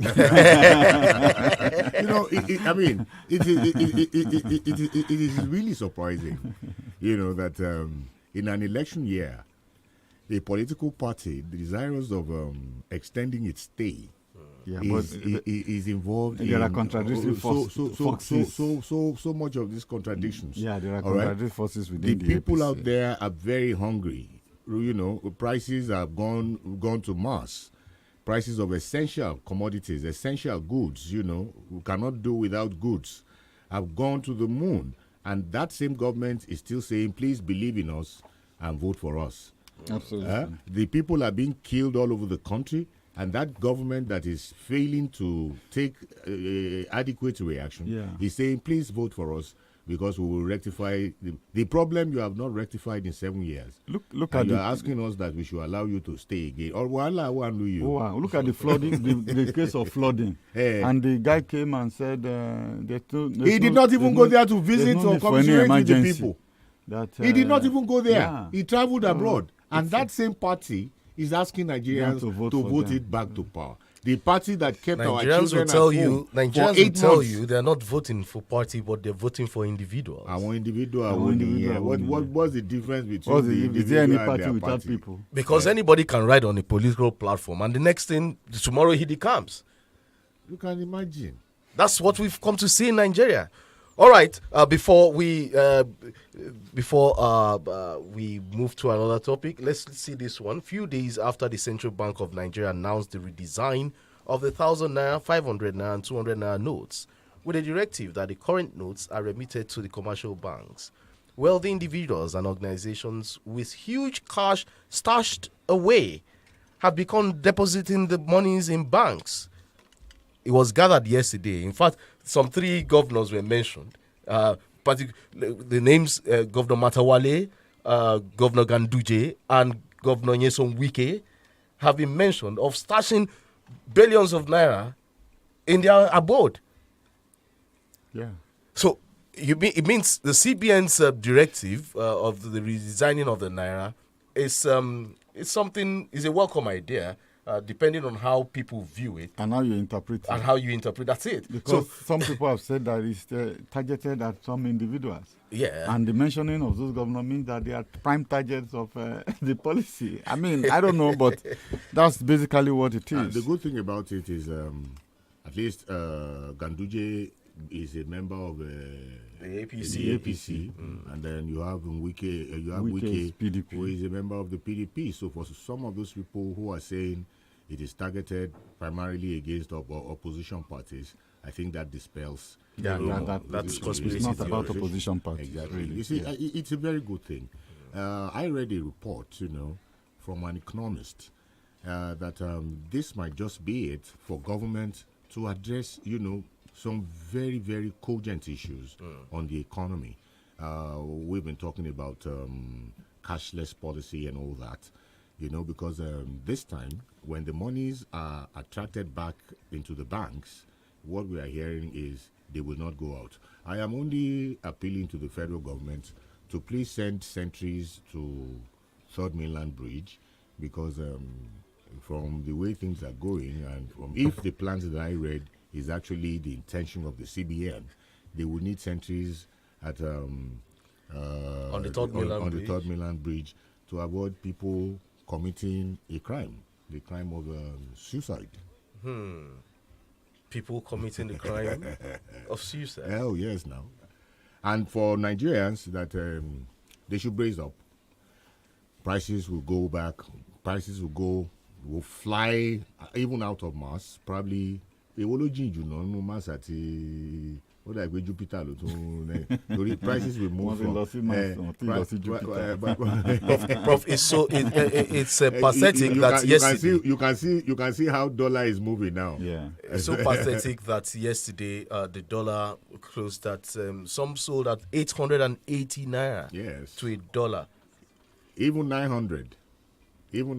So a cup of rice in some places is 150 naira, as I learned. Exactly. So that's just a cup. The people should brace up. I think there's a lot of manipulation of currency. This CBN policy is a very, very welcome idea if they are sincere. Because there will be pressure. If you want to buy dollar, and I'm not willing to sell dollar. And you can see that the security agencies are also moving in. The bureau de changes and all that. We'll still need to get an economist on this show. Government should not allow them. We need an economist on this show because I have a question to ask. With this CBN directive, taking back some monies to the bank, especially of 1,000 naira, 500 and 200 naira denominations, you find out that many people, instead of doing that, will go look for dollars and keep dollars. That's what we're saying. So when the new currency comes out, or the redesigned currency, they will want to use the bureau de changes to launder money. Yeah, but that's what you can see. If you have dollar, will you sell it? Nobody. That's why they're hoarding it right now. We don't even have the scarcity of dollars. So if you it's a good move. Will you sell it? It's a good move. It's a really beautiful move. I tell you, it is. Because if government by the 31st of January, if you don't have anywhere to take your the directive is even 15th of February is the deadline, and that's when if you have the old notes, it's not. It becomes an illegal thing. I thought it's 31st January. No, I have 15th. Maybe they extended it. Maybe they extended it. What I saw was actually 31st of January, whichever date it is, and the move now. The government is actually policing. Those bureau de changes because they are the. No, but Barrister, if you have dollar now, will you sell it? Why sell waiting? Nobody go sell them now. So they are having a lot of problems. You see, because if this program is implemented to the letter, for confirmation's sake, tendency that dollar itself at the end of the program will drop, and naira will rise. Of course. Okay, for confirmation's sake, and not to mislead the listener. It says, in line with the CBN directive to redesign some of our currencies, kindly note that as from 1st of February 2023, all the old 200 naira, 500 naira, and 1,000 naira will not be accepted as legal tender. Exactly. That's coming from a new generation bank. Absolutely correct. Because it's January 31st. So from the 1st of February. What we should be looking out for now is government plugging all the loopholes, those escape routes. The banks. There's no escape route. No, that's because if I have dollar, I will not sell it. Let me ask you, Prof. These politicians contesting for elections next year, many of them have stashed cash with them.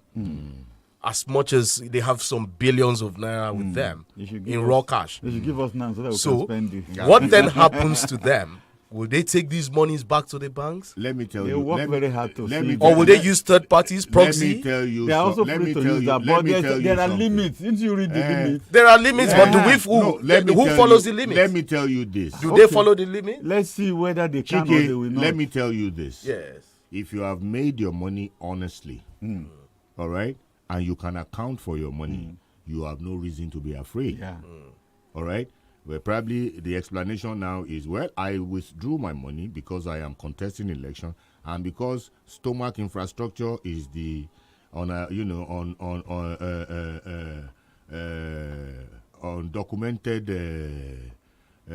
expenditure, undocumented expenditure, or expenses without receipts, undocumented requirements. Good for your constituency with the money now. If you can defend your money. If it is money that you earned legitimately, I don't think there is any reason to be afraid. Yeah, because just take it back to the bank. If you have it's an old account, an individual can lodge up to 50 million between now and then. Yes. If it's a new account, 5 million. So it's limited. So but if it is stolen money, and it is 2 billion. You just said something now. It will what? It will look on me.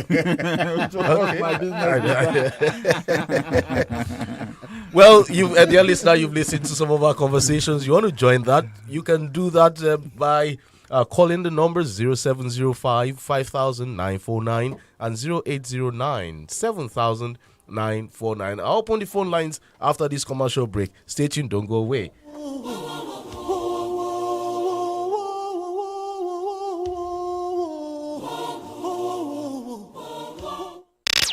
Feliz Abidance, Feliz Abidance, Feliz Abidance, all of us felicidad.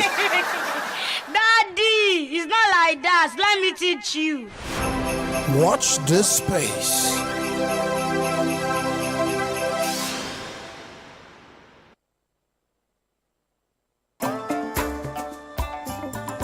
Nǹkan kọ̀kọ̀ má ṣe é lo oògùn mámọ̀. Ọ̀rọ̀ àṣírí gbogbo ní ó dèrò gbangba. Gbogbo mọ́jà gbọ́ tí tàbùkù ẹni. Bó bá ta sétí kejì kẹta ló yẹ kẹ́dà ó jìnnà sí. Kí wàá ló ń tẹ̀yìn ṣe pamọ́? Tẹ́nìkan ò mọ̀. Àmọ́ tọkàn yín ò fúyẹ́ torí pé ẹ ò tí ì sọ jáde. Ètò nǹkan kọ̀kọ̀ ní kẹ́ ẹ darapọ̀ mọ́. Gbogbo nǹkan kọ̀kọ̀ tó ti dàrú mọ́ra ìsọnù ẹ̀kú fún yín lọ́jọ́ tó pẹ́. Orí nǹkan kọ̀kọ̀ lẹ́ ò tutù lẹ̀ fáráyé tí wọ́n kọ́gbọ́n tára àtẹ̀mí tiyín náà ó sì kọ́fẹ́. Aago 10 alẹ́ Sátidé lẹ́tò pẹ̀lú Láyàn Àṣàmú ọmọ Akínbọ́lá ní ìkànnì ìfẹ́yín ẹ̀ 32 FM 94.9. Bẹ́ẹ̀ bá ṣe ń pè wọlé láì dákọ yín lára yóò sì mọ kọ́gbọ́n lára nǹkan kọ̀kọ̀ tẹ́ ẹ bá tú síta. Alẹ́ Sátidé ọ̀sẹ̀ yìí láago 10:30. Nǹkan kọ̀kọ̀ kò ṣeé má gbọ́ ètò. Ẹ̀yin tèmi báwo ni o ṣe wá. Bá a ṣe ń bojú wẹ̀yìn tá à ń rí yín ló ń wú wa lórí. Ẹ̀yin lẹ wà ń bẹ̀ táwa fi ń dẹmọ fakọsí milẹ̀ngbẹ̀ dábìrà. Ìtẹ̀lé àti àròtì yín lójúpọ̀ ìbánidọ́rẹ̀ẹ́ wa gbogbo lọ́pá ìtẹ̀síwájú wa. Ẹ̀yin tí a lórí Facebook àrí yín ẹ dúró re. Ẹ̀yin tí Instagram ẹ gbẹ́yì. Lórí Twitter ẹ wálẹ̀. Ẹ̀yin tí YouTube ẹ fòró. Wíwà ń bẹ̀ ẹ̀yin ṣeyebíye sí wa. Kílẹ̀ yín tẹ̀ ń gbẹ́ gànà wòrán dúró dè. Ẹ darapọ̀ mọ́ wa láwọn ojúpọ̀ ayélujára wa gbogbo pẹ̀lú 32 FM 949 Ìbàdàn 32 FM 949 Ìbàdàn. Àdúpẹ́ o iyì yín pọ̀ lọ́dọ̀ wa bí iyanrìn òkun ó pọ̀ yẹ́yẹ́. Aṣọ pọ̀ tó yìí.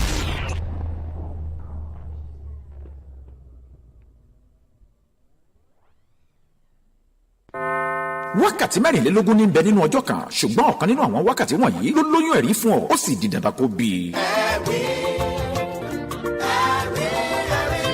agogo tí ń ka wákàtí ọjọ́ ti ṣetán láti ka wákàtí rẹ̀ sí ire àti ẹ̀rí. bẹ́ẹ̀ni wákàtí ẹ̀rí rẹ̀ dé lẹ́tọ̀ àdúrà orí afẹ́fẹ́ tó ń gbóná girigiri pẹ̀lú àwọn ẹ̀rí gbáǹkọ́gbì àti iṣẹ́ ìyanu lẹ́sẹ̀kẹsẹ̀. èyí tí ọlọ́run alààyè oníṣẹ́ ìyanu fi kọmọrin Táíwò Àlàdé ta kókó ẹ̀. ṣé àṣeyọ̀wò lọ́ba mi òkè tí pín ire ayọ̀ ẹ̀rí ohun ẹ̀rín fúnirúurú èèyàn lọ́nà tó wù ú tí kò sẹ́ni tí ó yẹ lọ́wọ́ ẹ̀ wò. látòrí afẹ́fẹ́ lẹ̀rí ti ń sọ̀kalẹ̀ tóníkàlùkù sì ń retí ẹ̀ ṣe. ó yá jẹ́ ká darapọ̀ mọ́ kọmọrin Táíwò Àlàdé Apostle Tekobo fún ìdáhùn àdúrà lẹ́sẹ̀kẹsẹ̀ lórí afẹ́fẹ́ ìyẹn lórí ìkànnì 32 FM 94.9 ní gbogbo ìdájọ́ ọjọ́ Sunday láago 6 sí aago 7 òwúrọ̀ níbi tí wákàtí ẹ̀rí rẹ yóò ti máa farahàn tẹ̀rí tọ́lá tògo ti gbé dìde táráyé yóò sì máa kí ọkú oríire. wákàtí ẹ̀rí rẹ dé ìwọ gangan lẹ̀rí kan. ó ti jẹ́ òṣìṣẹ́ 32 FM 94.9 máa bẹ̀rẹ̀ sí ní ṣiṣẹ́ pẹ̀lú wọn ní ọjọ́ kẹrin ìyẹn oṣù kejìlá tí a wà yẹn bá mi pàdé tọ́ládé iná ní Apostle Tekobo ni mo jẹ́ mo dúpẹ́ o.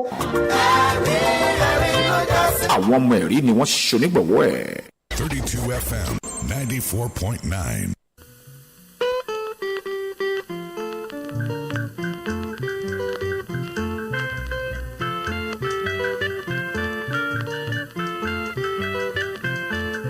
Oh, muchara nsenzi sekwe tonda. Olwere byatugwa kofwe na retamiro. Kakati nene nyesanze. Nadawa mukwano kusaba kunyamba. All right, welcome back. It's still Podium on 32 FM 94.9.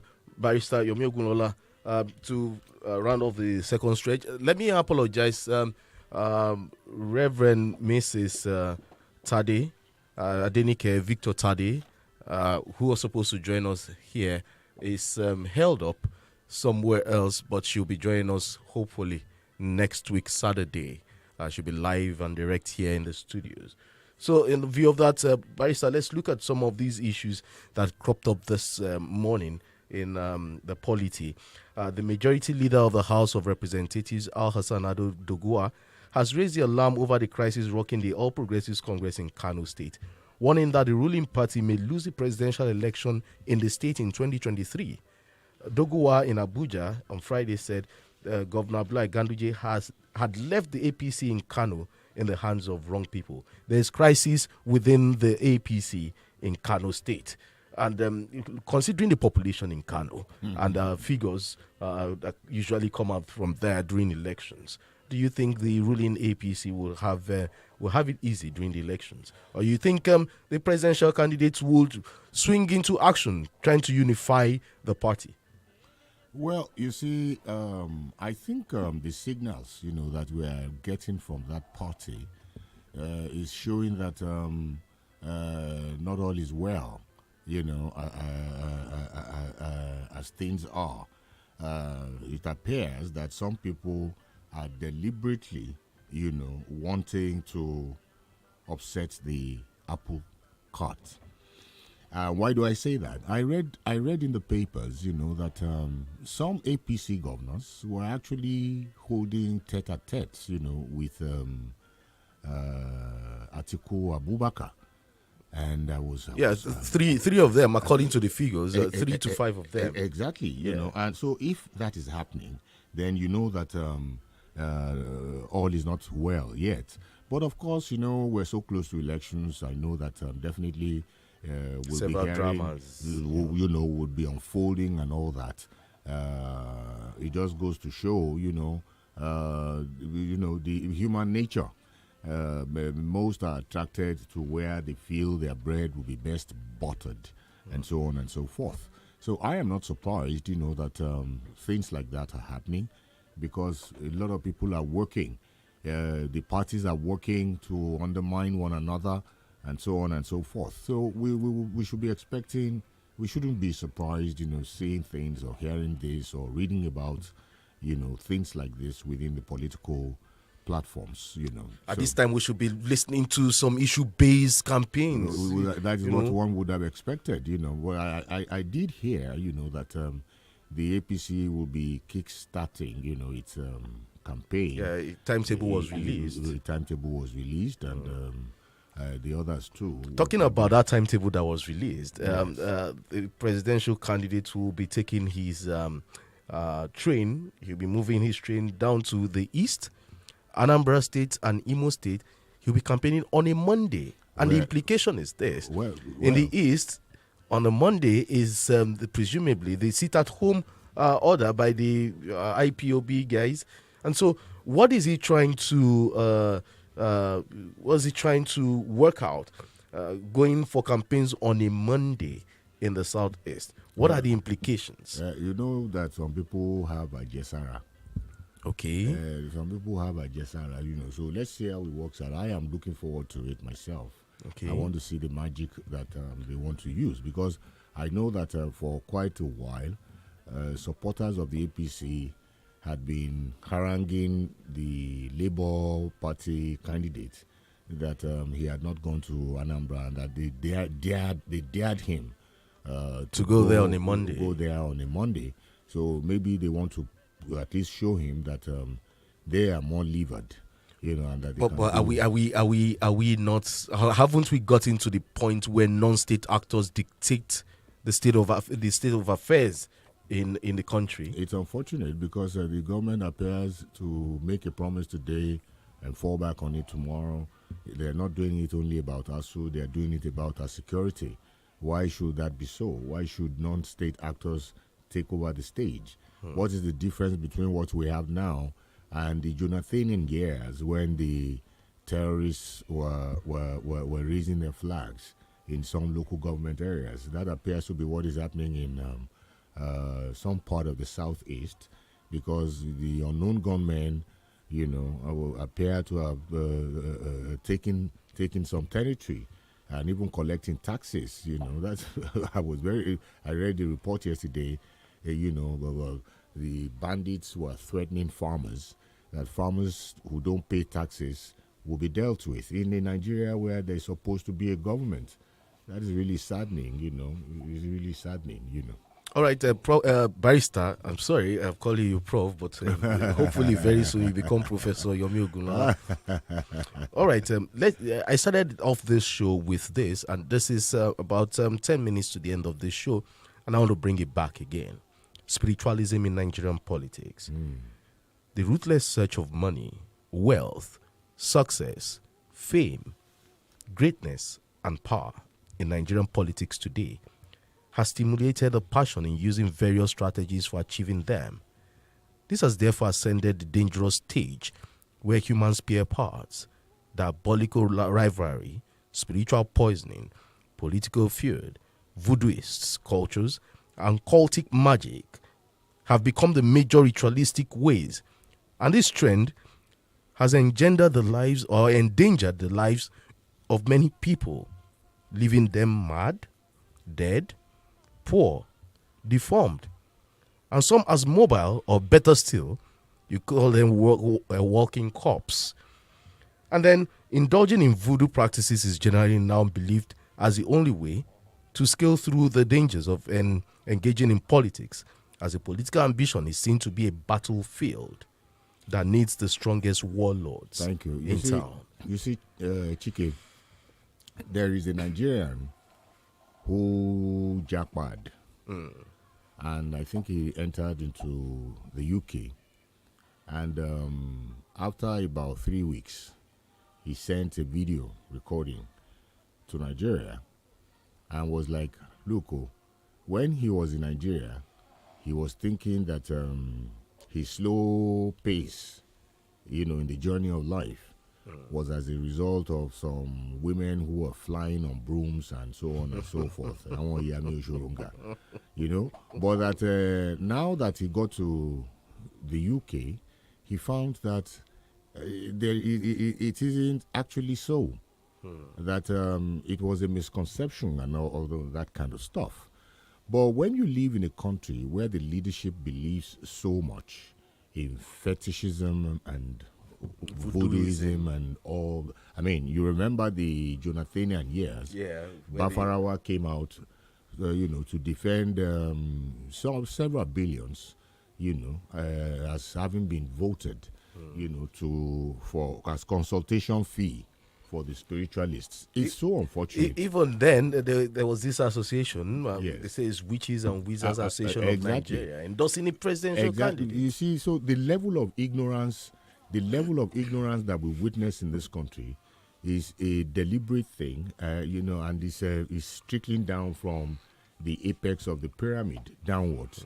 If the leadership in the country believes that you must go that extra mile for you to attain something in life, then what else would you expect from the base in a report of the pyramid? In a report in the Vanguard newspaper of November 28th, 2017, it's called the Bird Scientists.